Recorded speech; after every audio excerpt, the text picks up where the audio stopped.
पिछले कुछ दशकों में एक कंपनी ने एक ऐसी व्यवस्था बनाई है जिसके बारे में ज्यादातर उपभोक्ताओं को आज तक अंदाजा नहीं है। यह आपको एक डिवाइस लागत से भी सस्ते दाम पर बेचती है, जानबूझकर, सोच समझकर, पूरी ठंडी गणना के साथ, और फिर आधी रात में आपके प्रिंटर पर एक अपडेट भेज देती है जो आपके पहले से खरीदे गए कार्ट्रिज को बेकार प्लास्टिक में बदल देता है। और यह सब सिर्फ एक तरल पदार्थ के लिए किया जाता है जिसकी कीमत इंसानी खून से भी ज्यादा, शैंपेन से भी ज्यादा और महंगे परफ्यूम से भी ज्यादा होती है। बात हो रही है प्रिंटर की स्याही की ठानी। जरा सोचिए, आप एक इलेक्ट्रॉनिक स्टोर में कार्ट्रिज वाले रैक के सामने खड़े हैं। आपका प्रिंटर खराब नहीं हुआ है, बस उसकी स्याही खत्म हो गई है। कांच की खिड़की के पीछे धातु के हुक पर वह चीज टंगी है जिसकी आपको जरूरत है। कीमत लगभग $60 है, जबकि घर पर रखा आपका प्रिंटर आपको $39 में मिला था। मशीन उस तरल पदार्थ से भी सस्ती थी जो उसमें भरा जाता है। कार्ट्रिज छोटा है, लगभग वजन रहित, अंदर करीब 10 मिलीलीटर स्याही है।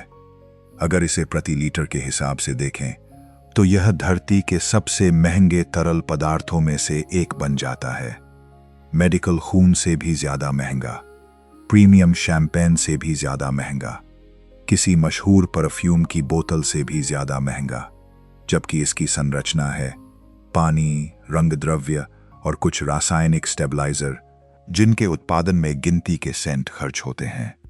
लेकिन फिर भी आप इसे खरीदते हैं। सबसे मुनाफेदार और सबसे निर्दयी बिजनेस रणनीतियों में से एक का नतीजा है। इस जाल को समझने के लिए हमें उस मॉडल को समझना होगा जिसे बिजनेस की भाषा में रेजर एंड ब्लेड कहा जाता है। जब एक अमेरिकी उद्यमी ने रेजर मशीनें लगभग मुफ्त में बांटनी शुरू की, जबकि असली कमाई डिस्पोजेबल ब्लेड से होती थी, खरीदार को सस्ता एंट्री पॉइंट मिलता था, कंपनी को उम्र भर का ग्राहक मिलता था। प्रिंटर बनाने वाली कंपनियों ने इस मॉडल को इसकी पराकाष्ठा तक पहुंचा दिया। प्रिंटर लागत से नीचे बेचा जाता है, जानबूझकर। हर बिके हुए डिवाइस पर कंपनी को घाटा होता है। सबसे बड़ी प्रिंटर कंपनियों में से एक के सीईओ ने खुद सार्वजनिक रूप से यह बात कही थी। प्रिंटर कोई प्रोडक्ट नहीं है, प्रिंटर तो सिर्फ प्रोडक्ट पहुंचाने का जरिया है, और असली प्रोडक्ट है स्याही। $39 का प्रिंटर असल में एक $39 की प्रतिबद्धता है कि आप जब तक इस मशीन का इस्तेमाल करेंगे तब तक कंपनी के ओरिजिनल कार्ट्रिज खरीदते रहेंगे। घरेलू प्रिंटर की पूरी उम्र में औसत उपभोक्ता स्याही पर उतनी रकम खर्च करता है जो प्रिंटर की कीमत से 10 से 20 गुना ज्यादा होती है। लेकिन उपभोक्ता को बांधे रखने के लिए सिर्फ कीमत की नीति काफी नहीं है। लोग बेवकूफ नहीं हैं, वे विकल्प तलाशते हैं, खुद कार्ट्रिज रिफिल कराते हैं। अंदर एक माइक्रोचिप छुपी होती है जिसमें एक यूनिक ऑथेंटिकेशन कोड होता है। जब कार्ट्रिज लगाया जाता है तो प्रिंटर इस चिप को पढ़ता है और उस कोड को कंपनी के डेटाबेस से मिलाता है। अगर मेल खाया तो प्रिंट होगा, नहीं मिला तो मना कर देगा। कोई अपवाद नहीं। कार्ट्रिज पूरा भरा हो सकता है, सही हालत में हो सकता है, आकार में बिल्कुल फिट हो सकता है, लेकिन अगर चिप वेरिफिकेशन पास नहीं करती तो प्रिंटर एरर दिखाकर पूरी तरह रुक जाता है। यही है वह तकनीकी ताला। लेकिन कंपनियां यहीं नहीं रुकी। उन्होंने इसमें एक डायनामिक पहलू और जोड़ दिया।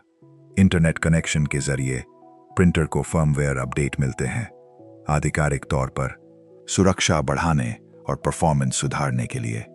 लेकिन असल में ये अपडेट ऑथेंटिकेशन प्रोटोकॉल को इस तरह बदल देते हैं कि थर्ड पार्टी कार्ट्रिज जो कल तक काम कर रहे थे आज पहचाने जाना बंद हो जाते हैं, बिना यह मौका दिए कि आप उसे मना कर सकें। चुपचाप, रात में, किसी वायरस की तरह।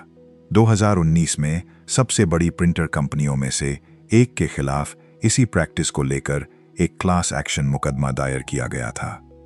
कंपनी ने मुआवजा देकर मामला निपटा लिया और कुछ मॉडलों पर ऐसे ब्लॉकिंग अपडेट बंद करने का वादा किया।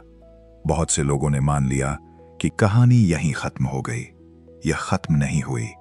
जो प्राकृतिक आपदाओं के पीड़ितों की मदद करती है, उनके प्रिंटर जो राहत अभियानों के दौरान बेहद जरूरी दस्तावेज प्रिंट करने में इस्तेमाल होते थे, काम करना बंद कर गए, वह भी एक आपातकालीन स्थिति के बीचों बीच, क्योंकि एक सॉफ्टवेयर अपडेट ने उन कार्ट्रिज को ब्लॉक कर दिया जो संस्था के बजट में आते थे। जवाब काफी कुछ बयां करता है।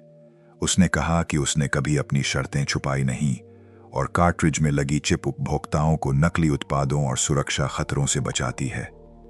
सीईओ ने सार्वजनिक रूप से यह दावा किया कि थर्ड पार्टी कार्ट्रिज में मैलिशियस कोड हो सकता है।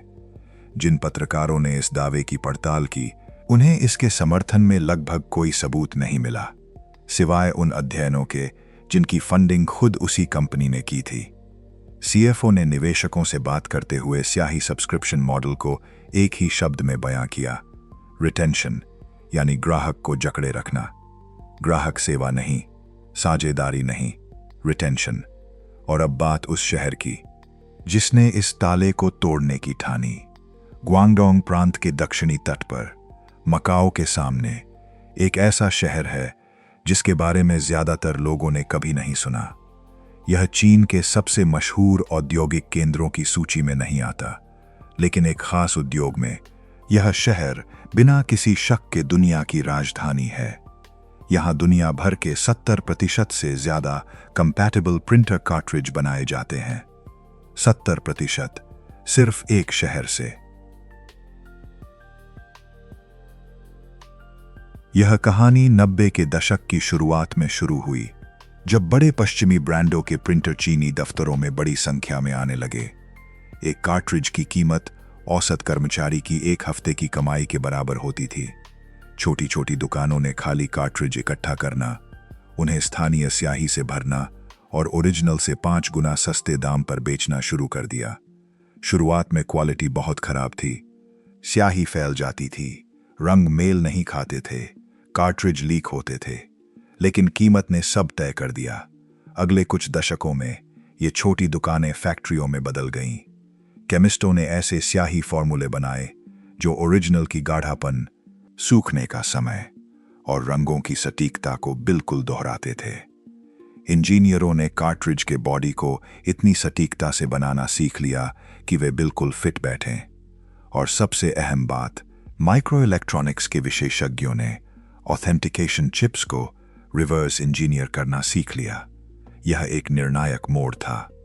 चिप ही पूरी स्याही मोनोपोली की चाबी है। जैसे ही इंजीनियरों ने ऐसी चिप्स बनानी सीखी जो प्रिंटर की जांच पास कर लेती थीं, वे ओरिजिनल कार्ट्रिज जैसे ही फंक्शनल कार्ट्रिज कई गुना सस्ते दाम पर बनाने लगे। इस पूरे औद्योगिक इकोसिस्टम की जड़ बनी एक बड़ी कंपनी, जिसकी स्थापना यहीं इसी शहर में साल 2000 में हुई थी। आज यह एक वर्टिकली इंटीग्रेटेड मैन्युफैक्चरिंग दिग्गज है, जिसमें 23,000 से ज्यादा कर्मचारी काम करते हैं।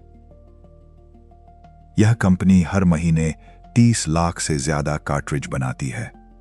साल में नहीं, महीने में है, जो पूरे शहरी इलाकों जितनी बड़ी हैं। और फिर वह हुआ जिसकी इस इंडस्ट्री में किसी को उम्मीद नहीं थी। 2016 में इस कंपनी ने एक ऐतिहासिक अमेरिकी प्रिंटर निर्माता को खरीद लिया, 3.6 अरब डॉलर में। एक चीनी कंपैटिबल कार्ट्रिज बनाने वाली कंपनी ने एक अमेरिकी ओरिजिनल डिवाइस बनाने वाली कंपनी को खरीद लिया। यह ऐसा ही है जैसे कोई जेनेरिक दवा बनाने वाली कंपनी सबसे बड़ी फार्मास्यूटिकल कंपनी को खरीद ले और साथ ही प्रतिद्वंद्वियों के प्रिंटरों के लिए कंपैटिबल विकल्प भी बनाती है। इसके पास अमेरिकी ब्रांड की इंजीनियरिंग विशेषज्ञता भी है और चीनी फैक्ट्री की उत्पादन लागत भी। यह मेल हर उस कंपनी के लिए विनाशकारी है जो इसके रास्ते में आती है। इसका जवाब कानूनी जंग के रूप में आया। कई देशों की अदालतों में पेटेंट मुकदमे दायर किए गए। ओरिजिनल प्रिंटर बनाने वाली कंपनियों की दलील थी, वे चिप्स जो कंपैटिबल कार्ट्रिज को उनके डिवाइस के साथ काम करने देती हैं, बौद्धिक संपदा का उल्लंघन करती हैं।